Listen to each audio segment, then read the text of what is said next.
Coucou tout le monde, aujourd'hui on se retrouve pour la vidéo sortie des livres du mois de février. Je suis un tout petit peu en retard parce qu'on est déjà le 1er février et je filme juste maintenant.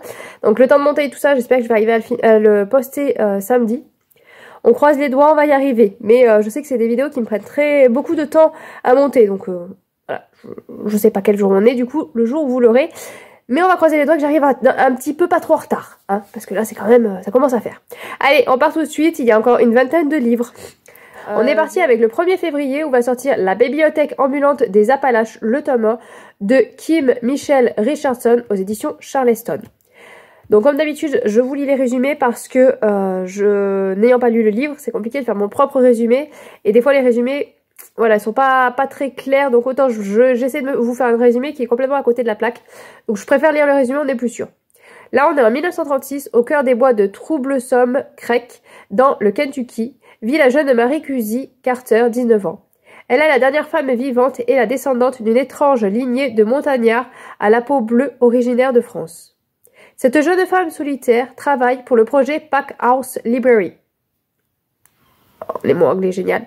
Chaque jour, elle parcourt de longues distances sur sa mule pour apporter les livres aux habitants pauvres des montagnes du Kentucky. Si Cusey cherche plus que tout à offrir un échappatoire à travers la lecture à ceux qui n'ont rien, elle va devoir affronter les préjugés aussi vieux que les Appalaches. Voilà, donc forcément, moi, on me dit une bibliothèque ambulante. Eh, c'est tentant, voilà, c'est tentant. En plus, 1936, une période que j'aime beaucoup. On reste le 1er février et c'est un livre que j'ai noté, mais au plus ça va, au moins il me tente, donc tant mieux, on va dire tant mieux.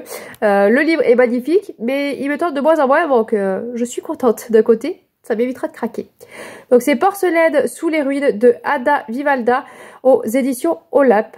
Suite à l'accord de 3 accordéons du bas, Alba a été exilée sur Terre par les Jedi. Après une errance à travers les siècles, elle trouve refuge sur l'archipel tranquille d'Hibernia. Là, elle a créé une famille et est maintenant connue sous le nom de Lady Whitmore, la gardienne des derniers berceaux de terre verdoyante que la mer menace d'engloutir. Les habitants de cette région, autrefois l'Irlande, la vénèrent. Cependant, la prospérité d'Hibernia suscite la convoitise de Cybru, l'archipel voisin, puissant et surpeuplé. Voilà, toujours vouloir convoiter ce que les autres ont, c'est systématique. Le conseil de Cybru envoie alors un émissaire, Létal Alcor, chez Lady Whitmore. L'état fraîchement élu conseiller a une mission cruciale. Découvrir le secret de la richesse d'Hibernia. Donc voilà, donc moi le résumé, ce qui me tentait, c'est le côté génie, parce qu'on voit pas souvent des livres avec les génies, mais j'avoue que voilà, ça fait un peu...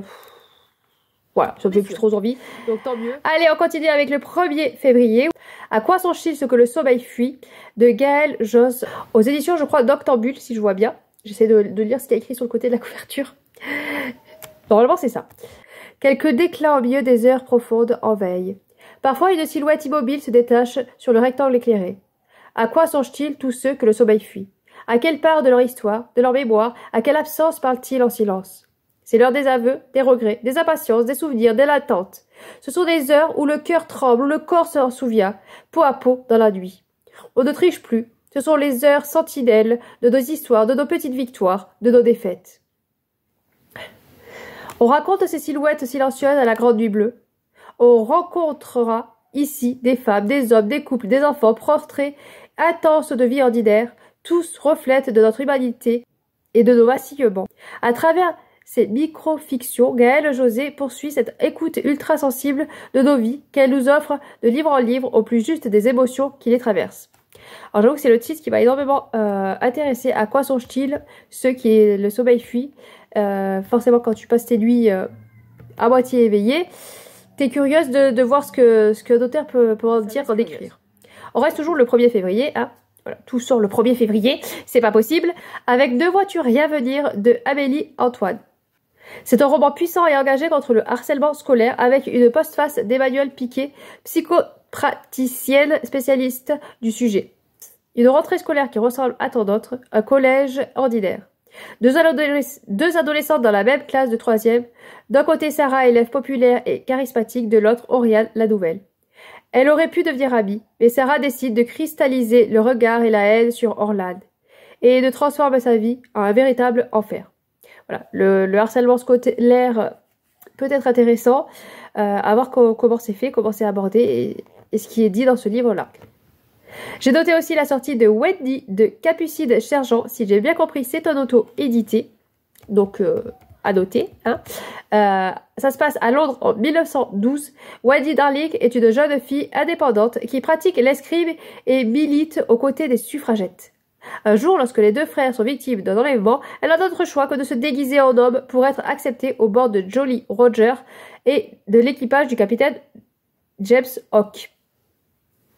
Le pirate est loin de la représentation qu'elle s'en faisait. Il secourt les enfants kidnappés grâce à un navire capable de voler vers un autre monde, Neverland. Une île dangereuse qui est sur le terrain de jeu d'une fillette cruelle cachant un ours secret. Wendy parviendra-t-elle à sauver ses frères, capturer Vicky, la petite fille qui refuse de grandir et surtout rester vivante. Donc moi ça me tente bien, c'est le côté forcément de Wendy qui va se déguiser en garçon. Forcément, moi dès que je vois ça, il faut que je le note automatiquement. Et ouais, ça a l'air plutôt pas mal. Donc je vais voir s'il y a des retours, ce que les gens en pensent. Parce que j'aime plutôt bien. C'est pas le côté réécriture Peter Pan, c'est surtout le côté elle va se déguiser en garçon. Ceux qui me suivent depuis un moment à force vont comprendre. Allez, on est parti avec une précommande que j'ai faite. C'est aux éditions Plus Blanche, ça sort le 6 février. C'est Résonance, le tome 1 de Morgane Ruckgraff. Aux éditions Plus Blanche, j'allais vous le dire, mais je vous l'ai déjà dit. Tout va bien. La légende parle de dons extrêmement rares, les résonances. Au nombre de 3, elles firent trembler ciel, terre et les mers. Murmuration, capable de rassembler toutes les créatures du ciel sous un même cri.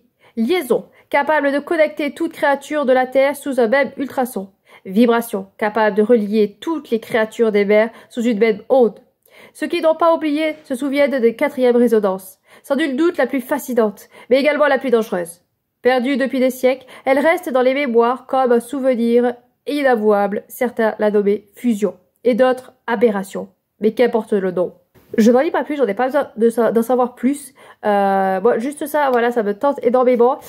Forcément, j'avais une réticence parce que tome 1, et je sais que les Plus Blanches, des fois, ils mettent un petit peu de temps avant de sortir la suite. Donc on a au moins 1 an à attendre, j'espère pas plus.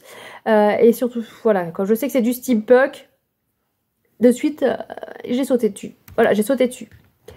Mais je le lirai pas de suite. Ça, c'est sûr et certain, parce que si jamais il sort pas en 2025, ça va faire comme certains où j'avais oublié totalement le premier tome, et du coup, je me lance pas dans le 2.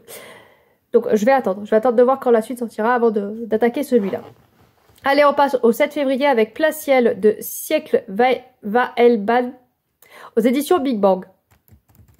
Sur l'île de la Nébuleuse, l'opéra Plein Ciel fait la pluie et le beau temps, et chacune de ses représentations se doit d'être parfaite. Née dans une famille de Basques, les aristocrates capables de transmuter les corps vivants, Ivoire est une jeune femme dont le talent de jouer ne gouverne que les objets. C'est loin de son milieu social qu'elle a trouvé sa place, en périphérie de la capitale, au sein d'une petite maison donnant sur les rizières et du prestigieux atelier de couture, l'atelier des mesures. Mais lorsque son talent de dompteuse des rubans est remarqué par le maître jouet de Plein Ciel en personne, Ivoire n'a pas le choix. Elle est forcée d'abandonner son quotidien tranquille pour emménager en plein cœur de l'opéra. La voilà plongée dans les coulisses où la vie se mène à un rythme effréné, au gré des préparatifs, des intrigues de cour, des rumeurs scandaleuses et des pamphlets interdits qui circulent sous le manteau et promettent un autre monde possible. Voilà, ça a l'air très intéressant. Le livre est magnifique. Voilà, l'objet livre est magnifique. Je sais qu'il y a un magnifique hardback. Je n'ai pas craqué. Je me suis retenue parce que j'ai un petit peu peur de ce côté opéra. Donc je vais attendre les retours. Mais c'est vrai que ça donne quand même, ça donne envie. Mais on se retient. Bon, celui-là je me suis pas retenue. C'est Les Sœurs Wigwood de Ludivine Irola qui sort le 7 février. J'ai craqué, voilà, j'ai craqué, c'est aux éditions Bayard. Quand les sœurs Wigwood, dernières descendantes d'une dynastie d'occultistes royaux, sont convoquées au palais du nouveau souverain, Aloysius l'attendu, elles comprennent que leur vie est sur le point de changer. Si Benora se méfie, sa sœur Allegra, réduite par l'état de spectre depuis sa mort dans l'incendie qui a emporté le reste de sa famille, est bien décidée à redorer le blason familial. Les deux sœurs s'engagent dans une aventure afin de retrouver le livre du monde obscur écrit par leurs ancêtres. Mais quel secret cache ce grimoire? Serait-il lié à l'extermination du clan quelques années plus tôt? Toutes les vérités ne sont pas bonnes à savoir. Voilà, j'ai été très intriguée et j'avoue que le côté d'avoir une des deux sœurs en fantôme m'a fait craquer. Voilà. Et des fois, faut pas aller rechercher loin. Juste le fait qu'elle soit fantôme, eh ben j'ai craqué. Que voulez-vous, on se remet pas, hein? Allez, on est toujours le 7 février avec Châtiment de Perceval Everett aux éditions Actes Sud. Une série de meurtres brutaux secoue la petite ville de Monet, Mississippi. Des hommes blancs sont retrouvés atrocement mutilés. Mais ces meurtres recèlent un mystère, car sur chaque scène de crime, on retrouve un second cadavre qui ressemble comme deux gouttes d'eau à Emmett Till, un garçon noir lynché dans la même ville en 1955. Voilà, donc on va enquêter sur ces meurtres, et ce qui m'a intéressé, c'est que c'est tiré de fait réel. Emmett Till a réellement existé. Et donc ça me laisse curieuse de voir comment ça a été traité dans ce livre-là. Voilà, le lynchage de ce jeune garçon par rapport à à cause du racisme et de comme souvent ce qui se passe toujours malheureusement encore, surtout aux États-Unis. Le 7 février va sortir En poche sombre de Alice Géraud aux éditions Le Livre de Poche. Durant 30 ans, dans la Sambre, une petite région industrielle du nord de la France, des dizaines de femmes sont agressées sexuellement ou violées au petit matin. Elles portent plainte parfois à quelques jours d'intervalle. Elles ne sont pas toutes crues. En février 2018, elles apprennent l'arrestation d'un homme. Comment a-t-il pu commettre autant de crimes aussi longtemps sur un si petit territoire sans jamais être inquiété? C'est par cette question que la journaliste Alice Géraud débute son enquête. Elle est allée à la rencontre de ces femmes, ces oubliées, dont la vie s'est brisée un matin sur le bord d'une route. Ensemble, elle raconte l'histoire des sociétés et de son destitution dysfonctionnelle face aux violences sexuelles. Voilà. Donc apparemment, il y a beaucoup de femmes qui se sont portées plainte, mais on les a pas crues. Et ça, je trouve terrible. Il est vrai. Encore une précommande que j'ai faite. Voilà, j'ai craqué. J'ai craqué. C'est Dans la vie des pantins de T.J. Cloud aux éditions de Saxus. Il sort le 8 février. Et j'ai craqué pour le rabat parce que j'ai beaucoup aimé son livre sur le milieu de la mercenaire réelle.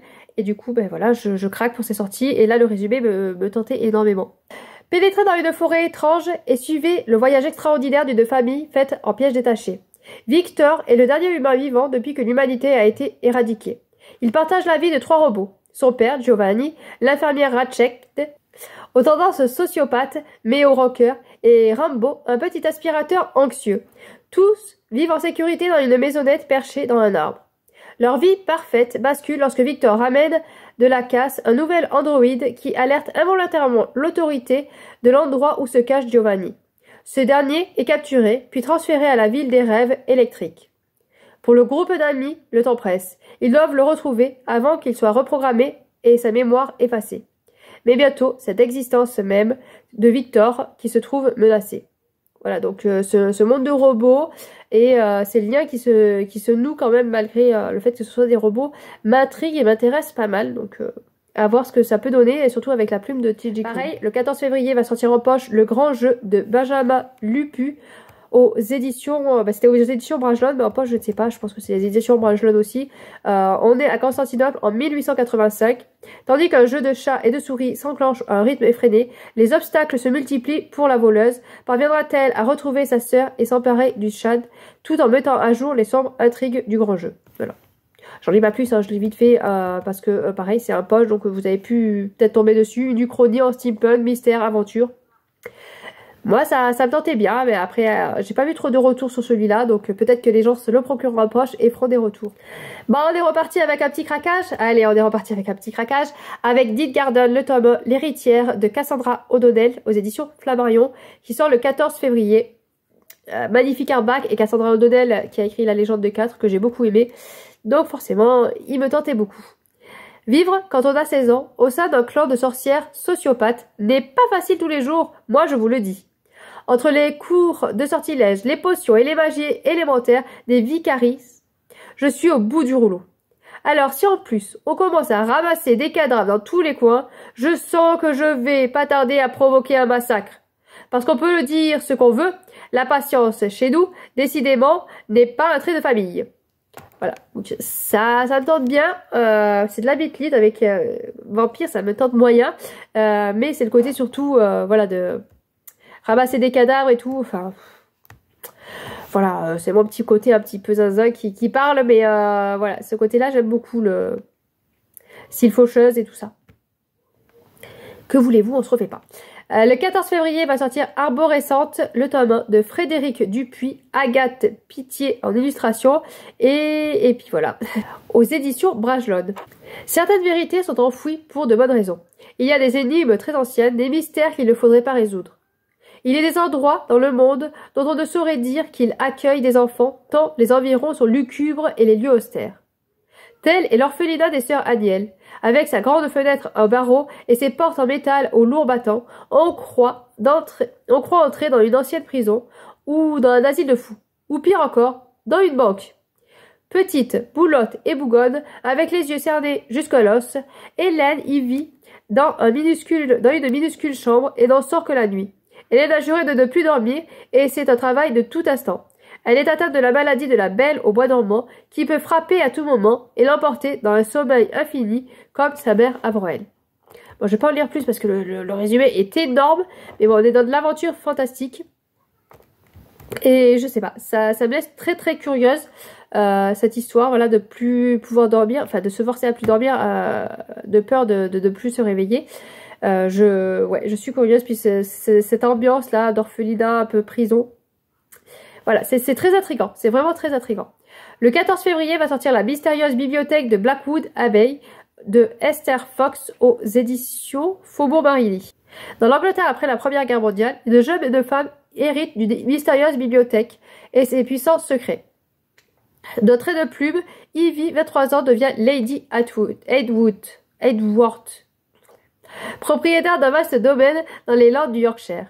Ivy n'a jamais entendu parler de Blackwood Abbey, ni de l'ancienne lignée dont elle est issue. N'ayant rien pour la retenir à Londres depuis la perte de son frère durant la Grande Guerre, elle se dirige vers la nouvelle maison. Mais l'atmosphère du manoir est pesante, les serviteurs réservent et méfiants. Cependant, un trésor l'attend derrière les portes closes, une magnifique bibliothèque. J'en lis pas plus, moi il me suffisait de ça en fait. C'est ce mystère de cette magnifique bibliothèque, ce manoir où elle n'est pas très bien accueillie. Ça donne envie, ça donne envie, ça donne envie. Là, j'ai noté une nouvelle saga de Lucy-Maud Montgomery qui s'appelle Emily de la Nouvelle Lune, le tome 1. Il sort le 16 février aux éditions Tout ça, l'ouverture. Après 10 merveilleuses années d'une existence libre et presque magique aux côtés de son père, Emily se retrouve soudain arrachée à son foyer et confiée à de lointains parents pétris de regrets et traditions dans la digne et rurale demeure de New Moon. Néanmoins, la fillette à l'âme indomptable est capable de faire face à tout car elle possède un secret, elle écrit. Voilà, donc je pense qu'on est encore sur une jeune fille qui va être voilà, qui va trouver un refuge. Là, ça va être un refuge dans l'écriture. Donc un petit peu sur la même lignée que Anne de Green Gables, je pense. Mais ça donne envie et puis les couvertures qu'ils font, voilà, c'est à se damner. On va passer vite fait sur cette sortie parce que c'est une sortie poche. Va sortir Les Lettres enlumineurs, le tome 1 de Robert Jackson Bennett. Donc là, c'était aux éditions Albin Michel, Imaginaire. En poche, je sais pas. Je sais pas s'ils font aussi le poche. Là, on est dans un livre de fantasy steampunk avec de la magie, des voleurs, de l'aventure et de la politique. Voilà, j'ai vu beaucoup de retours très positifs sur cette saga. Donc, je me le note dans un coin de ma tête. Et voilà, c'est très tentant. J'ai noté le 22 février la sortie du Photographe des disparus de Caroline Scott aux éditions L'Archipel. Au lendemain de la Première Guerre mondiale, Eddie reçoit une photo de son mari présumé tombé au front. Avec l'aide de son beau-frère Harry, un photographe, elle s'approche peu à peu d'une vérité qui pourrait bien bouleverser tout ce qu'elle a imaginé. Ne voudrait-il pas mieux définitivement laisser certaines questions sans réponse? Une histoire d'amour et de deuil qui n'est pas sans rappel le roman de Maggie O'Farrell, un premier roman qui a reçu d'excellent accueil outre-Manche. Là, allez, on est parti pour l'avant-dernier livre, Les aléas d'un livreur sur serpillière magique, qui sort le 23 février de Telquet aux éditions, je ne sais pas. Donc j'espère que j'arriverai à vous le marquer sur le côté, parce que là c'est pas noté, donc voilà. Livreur sur véhicule magique est le métier le plus prestigieux de Portadelle. C'est donc tout naturel que Liron, 17 ans, croit une blague en lisant la lettre qui l'invite à entretenir un entretien pour le job. Contre toute attente, il le réussit haut là-bas et se découvre par la même occasion un pouvoir insoupçonné, être extrêmement charismatique et subjuguer autrui, malgré ses différentes physiques qu'il traîne avec lui depuis le plus jeune âge. Mais le métier de livreur lui réserve bien des surprises. Voilà, on va s'arrêter là. Livreur sur un balai. Il va y avoir des animaux fantastiques. Que vous demandez de plus? Allez, on est parti pour le petit dernier, c'est City of Stars, le tome 1 de Robert Jackson Bennett, encore, qui sortira le 28 février donc aux éditions Albin Michel, Imaginaire.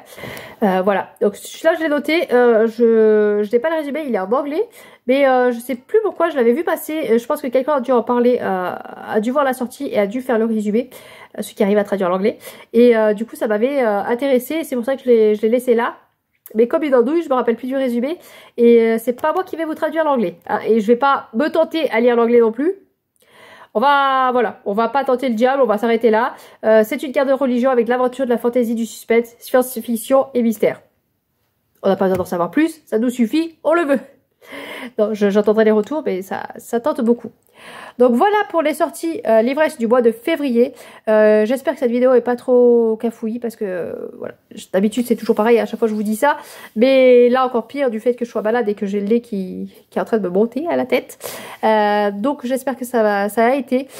Sur ce, je vous souhaite de bonnes lectures. N'hésitez pas à me dire sur quel livre vous allez craquer en ce mois de février. Et bonne lecture.